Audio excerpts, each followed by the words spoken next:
This is a work of fan fiction using characters from The Sopranos, which was created by David Chase and premiered on HBO. To that end, I do not claim any ownership of the characters or their world.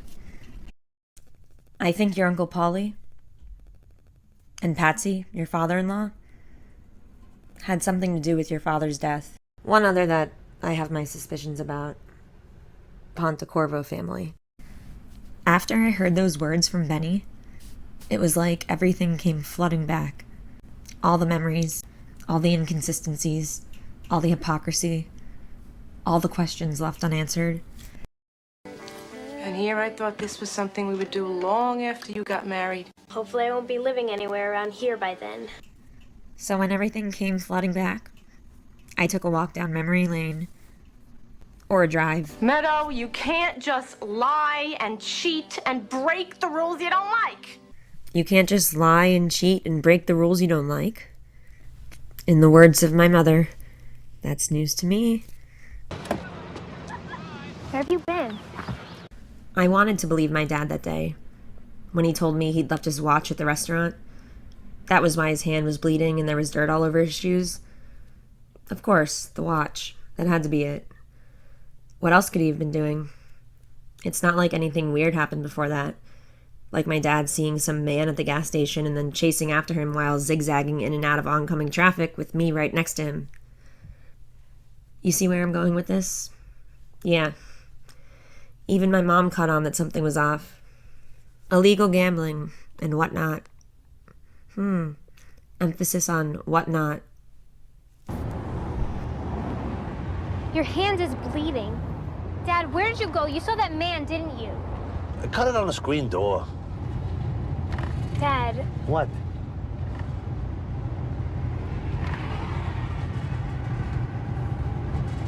Nothing.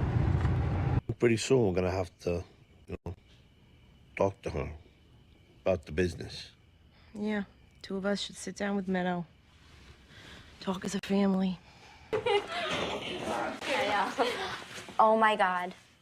Med, it's all right. I'll be home in a couple hours, don't worry. I'm graduating tomorrow. My mom once told me that I've become a master of lying and conniving. Where do you think I learned it? Sometimes we're all hypocrites. You are such a hypocrite. I was a hypocrite too. Just don't tell your dad. I don't even talk to him anymore. Well, why did you tell me? You were honest with me today. It was a little bit of a roller coaster ride.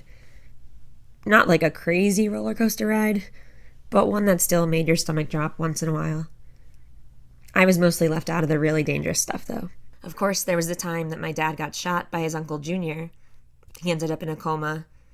My mom and brother and I, we really had no idea what was going to happen. Okay.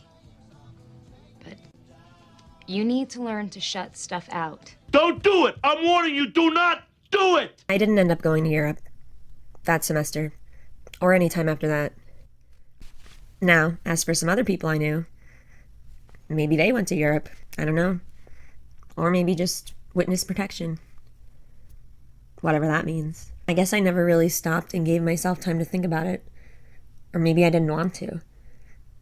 Maybe I didn't want to wonder where all of these people that were in my life suddenly went. Jimmy disappeared. Uncle Puss disappeared. Richie engaged to my Aunt Janice, then disappeared. What about Adriana? Speaking of lies, we tend to separate lies into two categories: flat-out malicious lies and white lies. But wait, I thought things weren't that simple.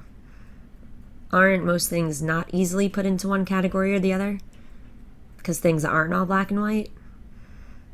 Is there such a thing as a gray lie? For all the things that lie in life's gray areas, of which there seem to be plenty? And how many times did I tell a lie about my family? About what my father did? And was it a white lie? A malicious lie? A gray lie? The fact that you would even say this in front of an outsider is amazing to me. Jesus Christ, some loyalty? You like Jackie, so you don't want to believe that he did this to himself. So like a lot of other people, you go around looking for boogeymen to blame. Boogeymen with Italian names. So whatever you're thinking, you just stop thinking it right now because that is not what happened. We had a lot of wonderful times as a family. All predicated on bullshit. What happens when we stop believing? After I heard the words come out of Benny's mouth about my dad's death and the time leading up to it, for a brief moment, I felt like I was back at Holston's about to freeze up like I did on June 10th, 2007. I wonder if the Pontecorvos are even still around. I guess I'll go look and try to find out. Soon enough, I found out that Deanne was down in Florida. Allie, Eugene's daughter, was out in California. And Robbie, Eugene's son, was dead. He died March 12th, 2008, from a drug overdose.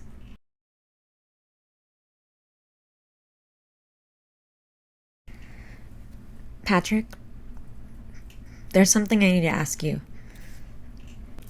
Did your dad have something to do with my dad's death? Way back when? First off, no. Second off, who the fuck told you that? Patrick, that's not the point. Well, I mean, look at all those guys who died. But your dad was okay. Was there something that he was a part of that the others weren't? Meadow, my father stayed alive because he kept his head down and stuck to what he knew and didn't try to crawl over people or get into anyone's business. That's why he survived. So it was my dad's fault that he got killed? We should just let it go? End of story? When Patrick started lecturing me, it brought me back to right after my ex-boyfriend Jackie died, when my mom was trying to convince me to forget about the Italian boogeymen and accept the fact that Jackie Jr. died in an ecstasy deal gone wrong. Yeah, and I'm playing quarterback for the Jets. You ever wonder what happened to my uncle, Philly? My dad's twin brother? No. You didn't, right? Why would you? He went to the same place all those other people went. The ones you brought up. And who do you think sent them there? Wow, that's the last time I'd bring up anything that's on my mind that's bothering me. Even though you claim to always want to know. Because, Meadow, you want me to go back 2 decades to talk about something when there's literally nothing that either of us can do now. So I wanted to bring to your attention the fact that if we want to go back, we can go back and explore some other things too. But we wouldn't want to do that, would we? Well, I guess I got my answer from Patrick about Patsy, his father. Don't go there. And I can't go to the Pontecorvos. And Polly? So what now? Again, let me ask, what happens when we stop believing? Stay tuned for the next House of Meadow.